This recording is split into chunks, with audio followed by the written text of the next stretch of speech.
Salut les Européens! Bienvenue dans Vox Pop, le magazine polémique et positif. Au sommaire cette semaine, deux sujets qui font débat en Europe. Le premier concerne l'héritage. Est-il dépassé? Faut-il aujourd'hui l'abolir? Ensuite, avec notre invité Nick Bostrom, le pape du transhumanisme en Europe, nous parlerons immortalité. Quel est l'intérêt de vivre pour toujours?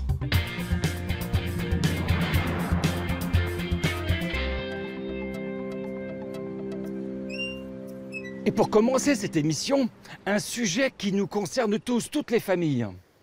Je veux parler de l'héritage. Revendiqué par beaucoup comme un droit fondamental, on peut aussi le considérer comme le creuset des inégalités sociales. Et certains envisagent même de le supprimer. Alors faut-il taxer toujours plus l'héritage ou au contraire limiter les droits de succession? Pour commencer, je vous propose 3 minutes pour comprendre les enjeux de ce débat avec le regard décalé de Franck Berthaud.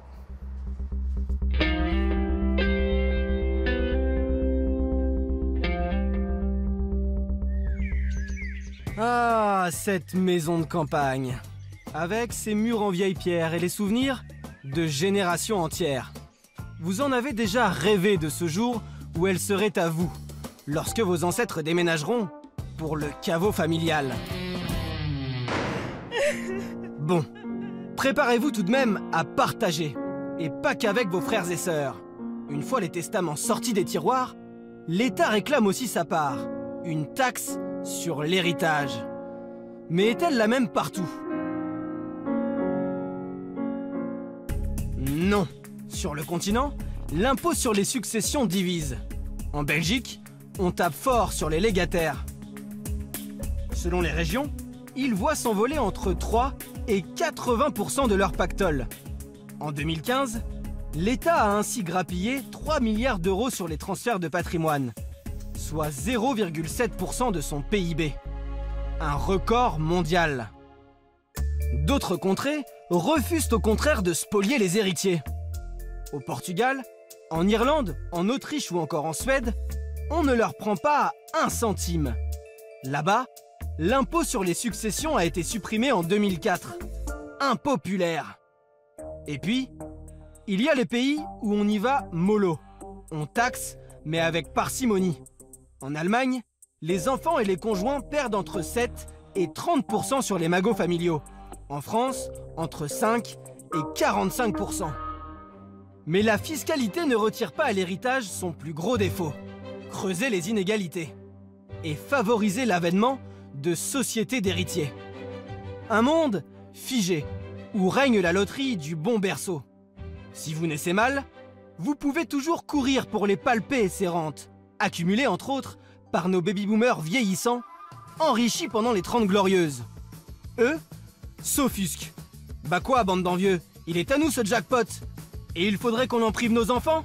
Quant aux autres, ils bougonnent. C'est toujours les mêmes qui se mettent à l'aise. Du coup, comment corriger cette injustice? Le millionnaire allemand Götz Werner a fait un choix détonnant. Il donnera tout à une fondation. Ces gamins n'auront rien. Ça les encourage à s'accomplir par eux-mêmes, assure-t-il. Un économiste luxembourgeois, Guy Kirsch, propose carrément de taxer le patrimoine à 100%. C'est un scandale et c'est un euphémisme que quelqu'un puisse posséder des choses sans avoir travaillé pour ça. Cette escroquerie, ça fait des lustres que Beaumarchais l'a pointé du doigt dans sa pièce « Le mariage de Figaro ». Qu'avez-vous fait pour tant de bien? Vous vous êtes donné la peine de naître et rien de plus. 2 siècles plus tard, c'est toujours la même histoire. Alors, à mort l'héritage?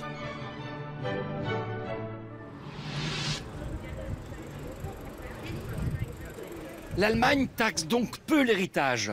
C'est aussi un des pays les plus inégalitaires en matière de patrimoine. Et cette situation, paraît-il, risque de perdurer. C'est une enquête d'Élise Bronsard. L'Allemagne s'apprête à vivre une vague d'héritage sans précédent, estimée à 300 milliards d'euros par an. Les baby-boomers vont léguer à leur descendance le fruit du miracle économique. C'est le cas de Dirk Rossmann. Il a fondé en 1972 un empire, l'une des plus grandes chaînes de droguerie d'Europe. À 70 ans, avec un patrimoine estimé à 2,6 milliards d'euros, il est l'un des 100 patrons les plus fortunés d'Allemagne. Et ses fils sont déjà en place pour prendre la suite. Daniel a toujours dit qu'il voulait des responsabilités limitées, donc il est à la section immobilière. Mais Raoul, lui, se destine à être PDG. D'ailleurs, il est déjà directeur. Et vous lui faites confiance? Absolument. Je pense qu'il est plus intelligent que son père. Dirk Rossmann a déjà transmis par anticipation 74% de ses parts à ses enfants. Et ce, sans payer de droits de succession. La condition, maintenir les emplois de l'entreprise pendant 7 ans après le don. C'est assez avantageux pour vous? Oui, avantageux pour moi, mais aussi pour la pérennité de mon entreprise. Pour une entreprise héritée qui doit s'affirmer sur le marché face à la concurrence et qui a surtout une grande responsabilité par rapport aux personnes qu'elle emploie, je trouve cette règle tout à fait normale et défendable face à la société. Mais le débat fait rage en Allemagne. À l'Institut berlinois de recherche économique, les avantages des héritiers de grandes entreprises sont remis en cause. Cela rend l'idée même des droits de succession absurde, dans la mesure où des patrimoines énormes sont légués sans payer aucun impôt, alors que des patrimoines normaux, voire un peu élevés, eux, y sont soumis. Par exemple, si quelqu'un a du patrimoine immobilier ou un peu d'argent, lui, il doit payer des droits de succession considérables. C'est-à-dire qu'il y a des droits de succession pour le commun des mortels, mais les super riches en sont exemptés. Cela va trop loin et ce n'est pas justifié. Dans un pays où les inégalités se creusent, l'héritage est l'objet de toutes les crispations. Certains voudraient même le réorganiser en profondeur. Mais en Allemagne, un tiers du montant des héritages est constitué d'entreprises. Ces dynasties telles que Lidl, Bosch ou BMW sont-elles prêtes à payer plus de droits de succession? À quel point l'État peut-il intervenir sur cet enjeu, aussi intime que sociétal? Fin 2014, le tribunal constitutionnel a déclaré les exemptions de droits de succession pour les grandes entreprises contraires à la Constitution, obligeant l'Allemagne à revoir sa législation. Les entreprises familiales allemandes ont alors pesé de tout leur poids sur les décisionnaires, notamment par l'intermédiaire de leur lobby. La députée Lisa Paus, en charge des questions fiscales dans le Parti vert, les a vus manœuvrer. Je n'ai jamais vu un lobbying aussi agressif de toute ma vie. Cela fait longtemps que je suis en politique. Je connais le lobbying. Je ne dis pas que c'est mauvais en soi. Nous avons besoin d'entendre les intérêts des professionnels. Mais l'influence exercée par cette fondation, je n'avais jamais vu ça. C'est vraiment inouï. La députée a sommé le gouvernement de détailler ses rencontres avec les représentants des entreprises familiales au cours de l'élaboration de la loi entre 2015 et 2016. C'est étonnant de voir à quel point le gouvernement fédéral avait du temps pour ce lobby. Le gouvernement a rencontré officiellement 12 fois cet organisme. La chancelière y est allée 2 fois, le ministre des Finances 1 fois, le directeur de la chancellerie 1 fois et 4 fois pour les secrétaires d'État. Un lobbying qui a porté ses fruits. La nouvelle loi sur les droits de succession, promulguée en 2016, reste plutôt favorable aux grandes entreprises. Elles peuvent toujours, sous certaines conditions, être exemptées de taxation ou bénéficier d'abattements. Et à l'approche des élections, les entreprises allemandes ne relâchent pas la pression. Le 23 juin dernier, devant la porte de Brandenburg, ce palace berlinois accueillait la conférence annuelle de la Fondation des entreprises familiales allemandes. Dans les salons feutrés de l'hôtel, hommes politiques et grands patrons cultivent l'entre-soi. Certains députés disent que la fondation des entreprises familiales représente les super riches et que vous avez exercé un lobby très agressif. Ce n'est pas vrai? Si, c'est vrai. Mais c'est quoi, riche et super riche? C'est ça la question. Nous avons à peine parlé avec les députés et uniquement avec les personnes qui ont été principalement en charge de cette nouvelle loi sur les droits de succession. On a échangé nos points de vue avec eux. C'était un dialogue donnant-donnant, tout à fait normal. Devant un parterre de patrons et leurs dauphins, les politiciens se succèdent au pupitre. L'ancien ministre de l'économie, Karl Theodor zu Guttenberg, ainsi que certains députés du Parti conservateur et des libéraux. Mais le plus attendu, c'est Wolfgang Schäuble, le ministre des Finances d'Angela Merkel, venu flatter les dynasties allemandes. Les entreprises familiales sont la pièce maîtresse de notre économie et du succès économique de la République fédérale d'Allemagne. Ainsi, elles sont garantes de la stabilité politique de notre pays depuis des décennies. À quelques mois des élections, le ministre des Finances se veut rassurant. Les droits de succession ne seront pas augmentés par la CDU. Les impôts sur le capital ne sont pas bons pour notre compétitivité dans un monde globalisé. Nous n'allons pas donner de coup de vis à ces impôts, car ce serait un poison pour notre développement économique. Les débats sur la redistribution des richesses ne se fondent que sur des jalousies. Et puis à l'arrivée, on atteindra le maximum d'égalité en rendant tout le monde pauvre. Mais ce n'est pas notre politique. Le problème des inégalités sociales est réduit à une affaire de jalousie. Pourtant, en Allemagne, la concentration des richesses atteint des sommets. Le pays est même sur le podium européen des inégalités de patrimoine. Les 10% les plus riches détiennent à eux seuls les 2/3 du patrimoine privé. Cette forte inégalité de patrimoine va se reproduire à travers les générations via l'héritage. Car seuls peu de ménages en Allemagne ont un patrimoine significatif à transmettre. Ce qui fait qu'une petite partie de la population, environ 10%, hérite de sommes considérables. Et 40% des Allemands n'hériteront de presque rien, voire même de dettes. Alors, pour gommer ces injustices, certains se battent pour une meilleure redistribution des richesses. En Bavière, un homme est prêt à sacrifier une partie de son patrimoine. Robert Bugard, entrepreneur dans le domaine des énergies renouvelables, souhaite vendre l'une de ses usines de biogaz. L'argent récolté n'irait pas à ses enfants, mais à des inconnus, une forme d'héritage universel. Nous espérons pouvoir distribuer une dizaine d'héritages universels par an. Pourquoi pas à vos enfants? Je pense que mes enfants sont suffisamment bien pourvus, et c'est important. Mais j'essaie aussi, d'une certaine manière, de léguer à mes enfants un monde un peu plus juste. Je ne sais pas combien de Bill Gates ne peuvent pas se lancer aujourd'hui, alors qu'ils ont la motivation, tout simplement parce qu'ils n'ont pas de capital de départ. Donc, je trouve cela juste et bon de donner une position de départ raisonnable aux jeunes sur le 100 mètres de la vie, plutôt qu'ils commencent 5 mètres derrière. Robert Bugard va transmettre l'argent de son entreprise sur le compte de la fondation Un héritage pour chacun, créée par son ami Christophe Prüm. Ils espèrent ainsi pouvoir distribuer au moins 15 000 € chacun à quelques dizaines de trentenaires tirés au sort. Ceux qui vont avoir 30 ans ces prochaines années ont plus de chances de recevoir notre héritage universel que de gagner au loto. Une simulation que Christophe Prüm et Robert Bugard aimeraient voir reprise à l'échelle nationale sur toute une classe d'âge. L'héritage universel serait financé par une caisse alimentée par une redevance sur les héritages élevés. Voilà à quoi ça doit ressembler. Celui qui hérite de plus de 2 millions d'euros doit donner 8%. Celui qui hérite de plus de 700 000 € doit en donner 5%. Et les autres vont recevoir quelque chose du pot commun. Et ça s'équilibre un peu. Mais ça existe déjà, ça s'appelle les droits de succession. Oui, mais les droits de succession vont dans le budget global de l'État. Alors l'État fait certainement quelque chose avec, mais il ne va pas voir chacun en disant « Tiens, je te mets ça dans la main, c'est pour toi ». Les deux hommes planifient de distribuer leurs premiers héritages universels d'ici 2 ans. Mais ils ont encore du chemin à parcourir pour populariser leur idée, souvent considérée comme utopique. Toucher à l'héritage reste tabou, dans un pays où 60% de la population refuse une augmentation des droits de succession.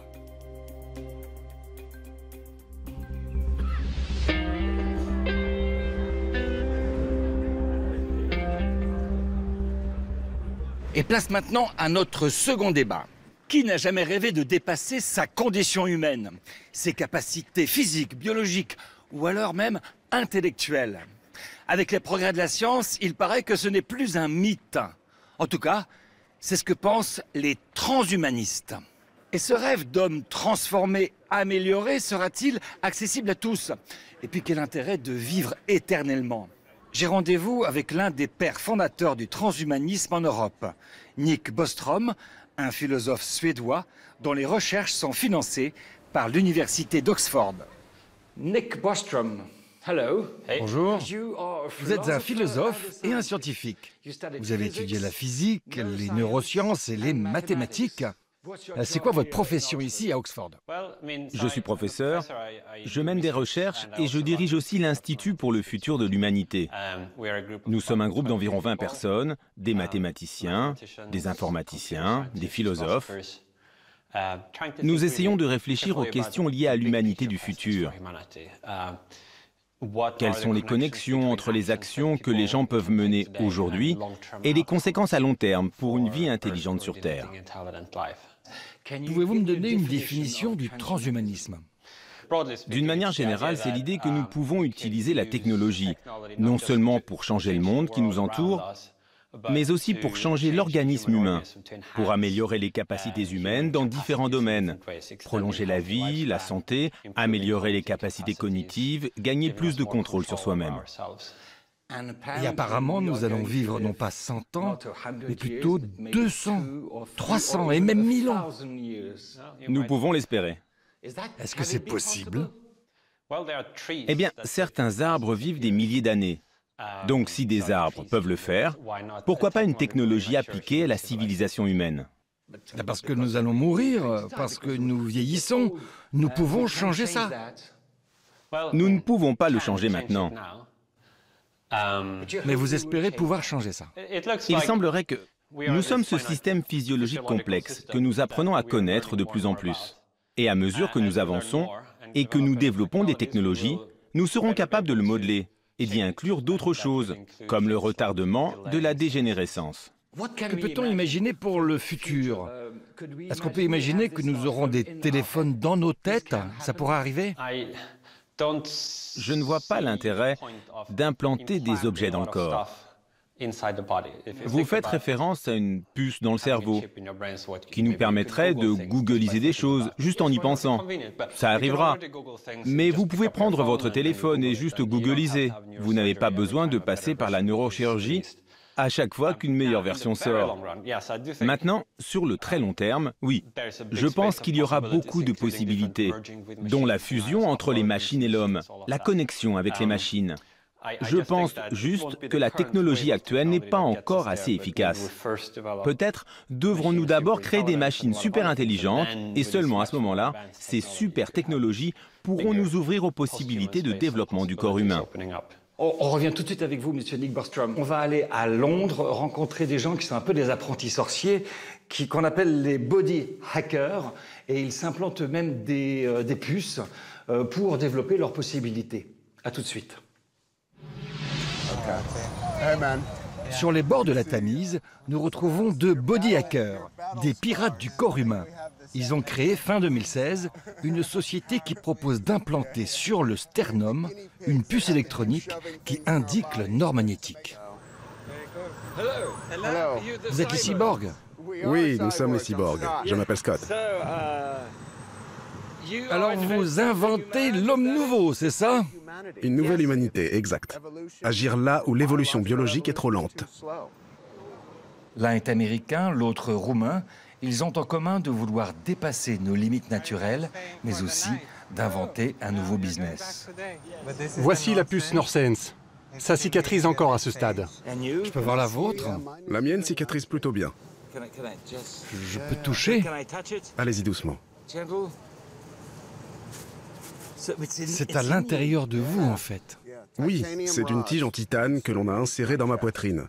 Donc quand je suis face au nord, je ressens une vibration dans ma poitrine. Et le nord, il est où, là? Là-bas. Vous pouvez me montrer parce qu'on peut l'entendre. Votre micro est juste à côté. Et vous ressentez ça toute la journée? Toute la journée. Mais pourquoi? Vous pourriez regarder une boussole ou une carte, vous sauriez où est le nord. Ou avec le soleil est là. Ce n'est pas qu'une question de direction ou de savoir où nous sommes, mais de ce que nous ressentons. Si vous y pensez, tout ce que nous avons créé en tant qu'humains, nous l'avons toujours créé, car nous avions des sens. Donc imaginez maintenant que vous ayez davantage de sens. Nous serions tout à coup beaucoup plus créatifs. Scott, en quoi cela vous aide de porter cette puce et de sentir le nord? Avez-vous déjà regardé une vidéo dans laquelle un enfant se fait poser un implant auditif et entend pour la première fois? Et là, il se dit « Waouh, maintenant je comprends ce qu'est le son ». Nous vivons cette même expérience profonde avec la puce. C'est utiliser la technologie pour nous rendre plus humains, dans un sens. En quelques mois, 2000 puces ont été commandées, 425 $ pièce sur Internet. Un succès qui attire l'attention des investisseurs, mais aussi des scientifiques. Toujours à Londres, je dois retrouver un chercheur. Il vient d'entamer une étude sur l'impact de la puce sur le cerveau de greffés volontaires. Bon, c'est à gauche. Ça y est, je l'ai retrouvé. Karl, vous pouvez m'expliquer pourquoi il est intéressant d'étudier la puce NorthSense? C'est ça le futur de l'homme? Accroître ses sens? Oui, je pense qu'une toute nouvelle économie arrive. Une économie qui repose sur la création d'un contexte plutôt que d'un contenu. Nous aurons une toute nouvelle boîte à outils pour améliorer la manière dont on perçoit le monde. Il y a une demande pour ça. Nous devons nous rendre compte que l'être humain n'est pas achevé. Et je pense qu'utiliser la technologie peut nous influencer, nous éveiller et nous faire prendre conscience qu'on peut percevoir beaucoup plus de la réalité que notre cerveau ne le permet actuellement. Merci. Vous savez où est le Nord? Non, je ne sais pas en fait. C'est une très bonne question. Bah, regardez le soleil. Il est là. Donc le Nord est là-bas. Très bien. Merci beaucoup. Thank you very much. Pour vous, ça, aujourd'hui, ce sont des gadgets, c'est pas votre projet? Non, ces implants ne m'intéressent pas vraiment. Sauf peut-être si c'est dans une optique thérapeutique, comme les pacemakers, les hanches artificielles et ce genre de choses, qui peuvent aider les gens. Je pense que ces technologies ne sont pas encore utiles pour les gens qui ne sont pas malades. Imaginez que nous puissions donc nous améliorer nous-mêmes, que nous allions à l'hôpital, pas pour soigner des maladies, mais pour être plus puissants, plus forts, pour être plus intelligents. Qui va choisir? Qui paiera? Qui va décider? Ce sera sûrement analogue aux écoles, dans le sens où nous allons là-bas pour devenir plus intelligents, aussi pour être plus créatifs ou pour régler des problèmes plus facilement. Ce sera peut-être la même chose, et peut-être même qu'il y aura des subventions publiques pour que ce soit accessible à tous. Oui, mais des fois, il va falloir choisir des gens. Certaines personnes parlent d'eugénisme technologique. Peut-on se prémunir de cette nouvelle forme d'eugénisme? Je pense que c'est problématique d'élire seulement un profil de gens, de décider d'en haut quel sera le meilleur profil. Donc, ces décisions devraient être prises par les individus, par les parents légaux, pour avoir plus de liberté philosophique. Concernant les futures naissances, notamment avec les questions de la sélection des embryons et la manipulation génétique, les problèmes moraux viennent du fait que vous prenez les décisions pour d'autres, qui n'existent même pas encore. Donc ce ne sont pas des pratiques éthiques, c'est l'un des paradoxes intéressants. Néanmoins, je crois que d'un point de vue pratique, laisser les parents décider serait sage, si la société pose des restrictions minimales pour être sûr que rien d'horrible n'arrive. On revient tout de suite, on va maintenant retrouver nos correspondants parce que c'est un débat qui parcourt le monde et bien sûr l'Europe. À tout de suite. Here in the UK, new research at the University of La Suède compterait de cyborgs? Pas encore, mais l'association suédoise de biohacking y travaille. Depuis 2014, ces transhumanistes organisent ponctuellement, pour des entreprises ou des particuliers, ce qu'on appelle des implants parties. Le concept? Implanter des puces électroniques aux citoyens pour qu'ils ouvrent la porte de leur bureau pour être authentifiés ou même payer leur cafétéria. Simple gadget ou façon de contrôler les allées et venues de ses employés? Aucun des deux, selon Hannes Joblad, le porte-parole de l'organisation. Il s'agirait avant tout d'éduquer les gens aux nouvelles technologies, à leur utilisation et même à leurs abus. Le concept a en tout cas prospéré. Des implants parties ont été organisés à Londres, à Miami et même à Paris. Aujourd'hui, 10 000 personnes dans le monde auraient des puces électroniques implantées dans le corps. La France ne s'est pas encore convertie au transhumanisme, mais le thème commence déjà à faire débat, notamment dans le milieu scientifique. En 2016, le neurochirurgien François Berger lançait un appel contre ce qu'il appelle un charlatanisme qui mise plus sur la technique que sur l'humain. Pourtant, ce scientifique semblait incarner l'espoir du transhumanisme. Il a été directeur de Clinatech, une société de recherche biomédicale, partenaire du Commissariat à l'énergie atomique, qui était pionnière et précurseur dans le domaine des nanotechnologies et des implants. Clinatech a par exemple créé un exosquelette que les tétraplégiques peuvent contrôler par la pensée. Clinatech a également créé des implants qui peuvent être posés près du cerveau pour lutter contre la maladie de Parkinson ou la dépression. Au moins 150 000 patients ont expérimenté les implants à travers le monde. Mais aujourd'hui, après des critiques sur l'opacité du centre et de son financement, François Berger réfute le terme de transhumanisme. Plutôt que de travailler sur un homme augmenté, il préfère travailler sur l'homme réparé. Des transhumanistes écologistes pensent que nous devrions changer, mais en utilisant moins d'énergie, moins de nourriture, pour être plus résistant au froid et à la chaleur, pour être capable de vivre sur cette planète sans la détruire. Vous pensez que c'est un progrès, ça ? Je pense que c'est l'idée la plus folle. Si nous avons froid, nous mettons des habits en plus. Nous n'avons pas besoin de nous modifier génétiquement. Mais nous pourrions réduire nos besoins pour vivre sur cette planète sans la détruire. Il me semble qu'à propos de ces problèmes liés à l'environnement, comme l'effet de serre, la meilleure façon d'y répondre est peut-être la taxe carbone ou l'investissement dans les panneaux solaires, des choses comme ça. Pour aller plus loin sur la modification génétique des humains pour qu'ils aient moins besoin de nourriture, par exemple, ce serait vraiment une façon très incertaine de remédier à ces problèmes. D'accord. Pourquoi devrions-nous vivre plus longtemps? C'est exactement le même argument que celui qui nous anime quand on veut guérir le cancer ou quand on recherche le meilleur traitement contre la pression artérielle ou les maladies cardiaques. C'est assez évident. Nous voulons sauver des vies et empêcher la souffrance et la maladie. Donc c'est intéressant dans le sens où la génération actuelle est au seuil, où les futures générations sont proches du seuil où nous pourrons entrer dans cette ère postmoderne. Et nous ne savons pas si nous entrerons dedans ou si c'est la prochaine génération qui franchira le pas. Nous ne savons pas. Nick Bostrom, thank you very much. Merci beaucoup. Merci beaucoup.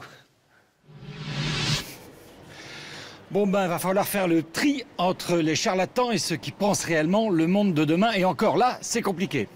Vox Pop, c'est terminé à la télévision, mais ça continue sur Internet. Chers Européens, je vous embrasse tous. Et ce soir, j'embrasse particulièrement ceux qui vont réussir à mourir tranquilles. À bientôt. Tchuss.